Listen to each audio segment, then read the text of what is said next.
Le métier de l'informatique s'inscrit dans un monde qui est un monde de changement permanent, non seulement de changement permanent, mais plein d'imprévus et de plus en plus fréquents et de plus en plus rapides, dans un monde de rupture technologique.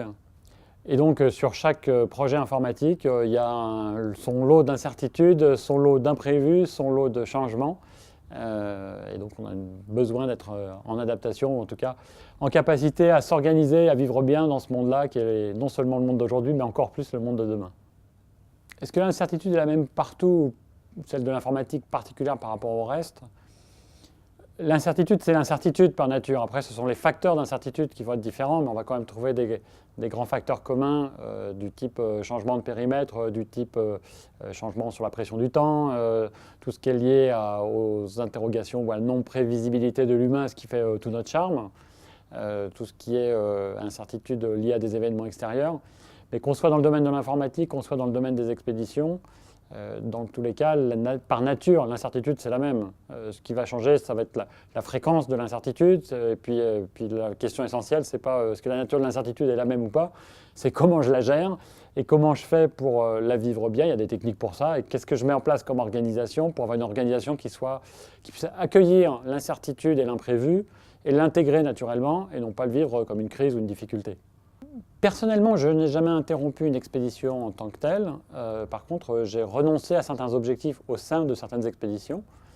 Par exemple, lorsque j'ai traversé l'Himalaya à pied pendant 1 an, j'arrive avec 2 mois d'avance au point d'arrivée. Il y a plein de sommets autour, donc je me lance dans des ascensions. Oui, j'ai fait 2 6000 mètres en solo. Il y a aussi un sommet qui n'était même pas techniquement extrêmement difficile à 5000 mètres, où je fais demi-tour mais que je me trouve dans un couloir où voilà, le risque de chute de pierre, évidemment, n'est pas maîtrisable, il est un petit peu important. Et à un moment, est-ce que le jeu en vaut la chandelle? J'estime que le niveau d'exposition au risque est supérieur au gain que je peux avoir. Et donc, oui, je fais demi-tour. Et je pense que dans l'entreprise, un chef de projet qui ne ferait jamais demi-tour, c'est inquiétant.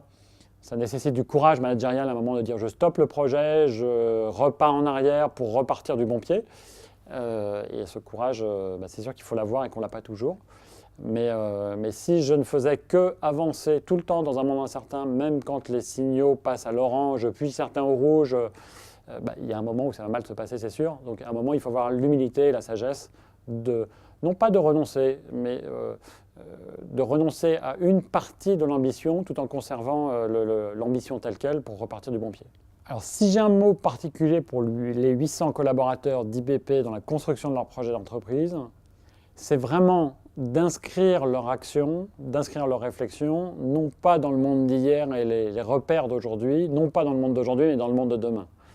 Et de vraiment intégrer le fait que l'imprévu, le changement permanent, le manque de visibilité, ce ne sont pas des caractéristiques liées aux crises, mais vraiment à la nature du monde de demain. Ce qui en soi n'est pas un drame, ce qui veut simplement dire qu'il faut qu'on change nos modes d'action et qu'on aille vers des modes d'action beaucoup plus agiles, qui nous permettent d'inventer le chemin en même temps qu'on le parcourt, qui veut dire qu'il faut qu'on change nos modes de management, que tout ce qui est de l'ordre du pyramidal, directeur du fer et top-down, ça va vite toucher des limites dans un monde de changement permanent, et qu'il faut qu'on aille vers des organisations où le manager est un facilitateur avant tout, avec de l'intelligence collective pour être dans des mécanismes d'auto-adaptation à un environnement qui change. Voilà. Le vrai challenge, c'est de savoir qu'est-ce qui fait sens. Si on s'inscrit dans la durée, le manque de sens, profondément, ça conduit à l'échec. Je pense que ça, c'est vraiment une clé essentielle.